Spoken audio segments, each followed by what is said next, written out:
The church is the enemy of knowledge and learning, her opponents say. Well, then why did she give birth to the university system? It's another forbidden question. We're going to look at it today on the Catholic Church, Builder of Civilization.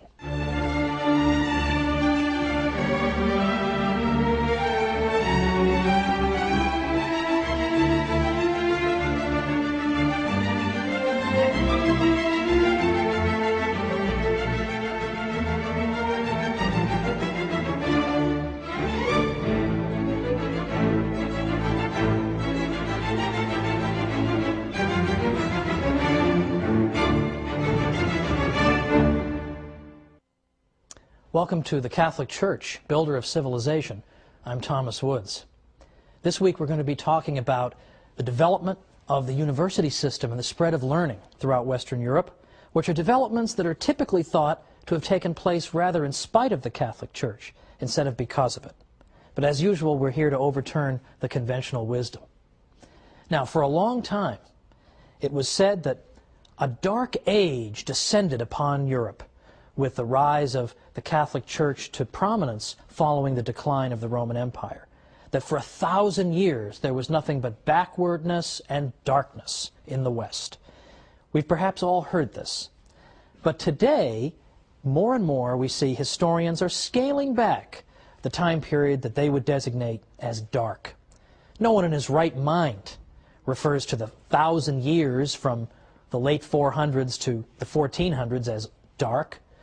Only a lunatic would call, for example, the 13th century dark. In fact, there was a great book written once called The 13th Greatest of Centuries. Now, it is true. There was a dark period after the fall of Rome. There was a time where education declined, culture declined, civilization declined. But was that the fault of the Catholic Church, with barbarian groups in control politically of various parts of Europe? Was that the Church's fault? Now, it's interesting to note what historian Will Durant said. Now, who is Will Durant? Why do we care what he said? The interesting thing about Will Durant is not only that he wrote a zillion books, he was the Stephen King of history, seemed to be writing, sitting at his typewriter 24 hours a day. What's significant about Durant is that he was an agnostic. He had no dog in this particular hunt. He was not out to defend the Catholic Church, and sometimes he could be kind of vicious toward the Church. But even Will Durant understands that it's not fair to blame everything that goes wrong in Western Europe on the Catholic Church. Durant said, the basic cause of cultural retrogression was not Christianity, but barbarism, not religion, but war. The human inundations ruined or impoverished cities, monasteries, libraries, schools, and made impossible the life of the scholar or the scientist. And then he says, perhaps the destruction would have been worse had not the Church maintained some measure of order in a crumbling civilization. Well, even in the midst of the crumbling, the Church did everything she could.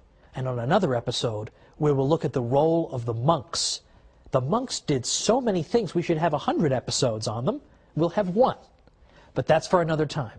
For now, let's note that in the 8th century and the 9th century, Catholics are going out of their way, Catholic bishops, to build schools. Charlemagne, the great emperor of the West, ordered the various cathedrals to open schools, as I mentioned in a previous episode. After Charlemagne, 9th century bishops and local church councils called for the opening of schools. This was the great age of the copying of Latin manuscripts from the ancient world. Kenneth Clark is the author of the great classic book called Civilization, and he says this. He said, people don't always realize that only 3 or 4 antique manuscripts of the Latin authors are still in existence. Our whole knowledge of ancient literature is due to the collecting and copying that began under Charlemagne, and almost any classical text that survived until the 8th century has survived until today. Well, there's something to credit the Church with, don't you think? In fact, the 8th and 9th centuries saw the beginnings that were unfortunately snuffed out, of a kind of cultural revival that was known as the Carolingian Renaissance. And here we saw the attempt to bring back learning and culture. And we see, for instance, the copying of manuscripts, which is important. We see, in addition to that, the development of something called Carolingian minuscule. Carolingian minuscule was a kind of writing. Before the existence of Carolingian minuscule, you would see writing that had only capital letters. And if you ever get an email from somebody who sends you an email in only capital letters and you just can't bear to look at it, you know, who is this barbarian writing to me in all caps? It's annoying, it's hard to read, it takes longer to write.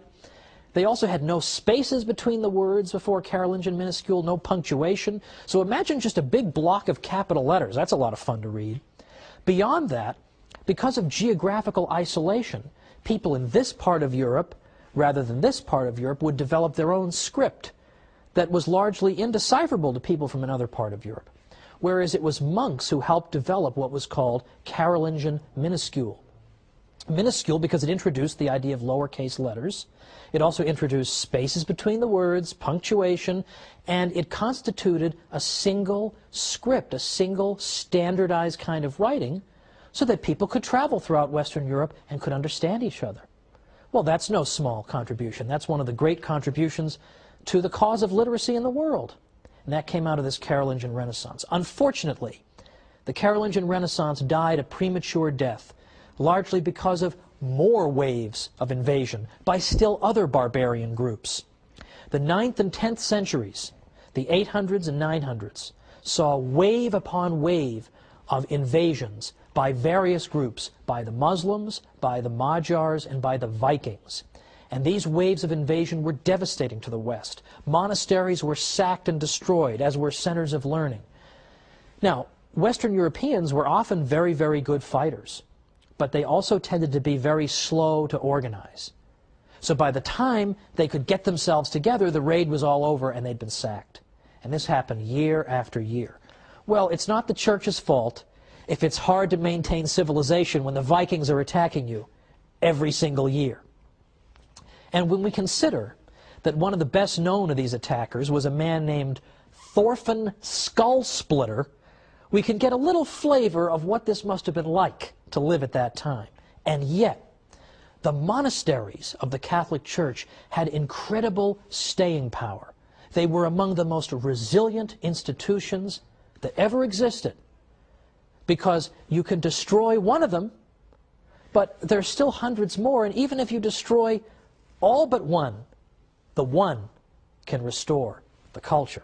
Christopher Dawson was one of the great Catholic historians of the 20th century. For a while he taught at Harvard. That's never going to happen again, but Christopher Dawson taught at Harvard, and he said, among other things, he said, 99 out of 100 monasteries could be burnt and the monks killed or driven out, and yet the whole tradition could be constituted from the one survivor. And the desolate sites could be repeopled by fresh supplies of monks who would take up again the broken tradition, following the same rule, singing the same liturgy, reading the same books and thinking the same thoughts as their predecessors. Well, if you want to revive a civilization, having monasteries around certainly doesn't hurt, does it? So the monasteries, as we'll see, as I say in another episode, played an indispensable role. They could, no matter how many of them you destroyed, it could start all over again because of the remnants. Now, historian Lowrie Daly once said that the Catholic Church was the only institution in Europe that showed consistent interest in the preservation and cultivation of knowledge. Isn't that surprising to hear a historian say that? The Catholic Church is the only institution that's consistently interested in the cultivation and preservation of knowledge and the pursuit of truth. Well, it so happens that that institution, the Catholic Church, did more than any other institution to give birth to the university system in Europe.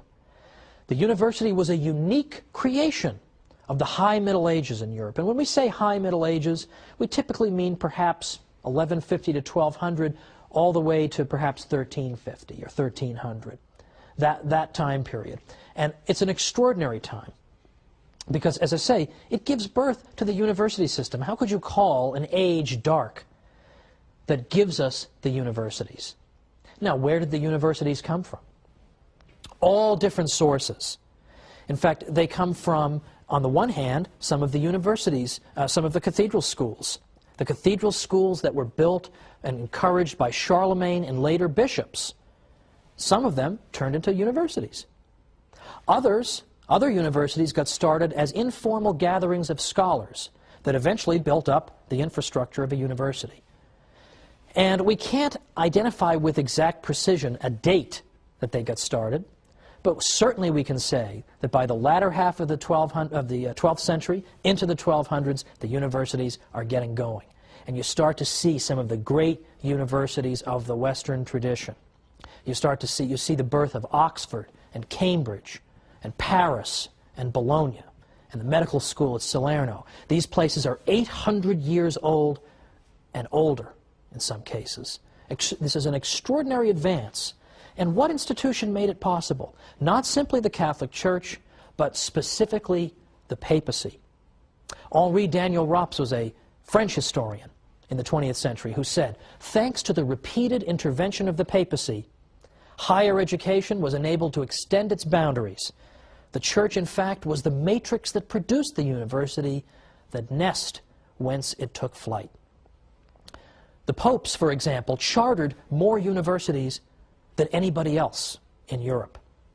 But they did more than that. They didn't just establish universities. They fostered and protected them.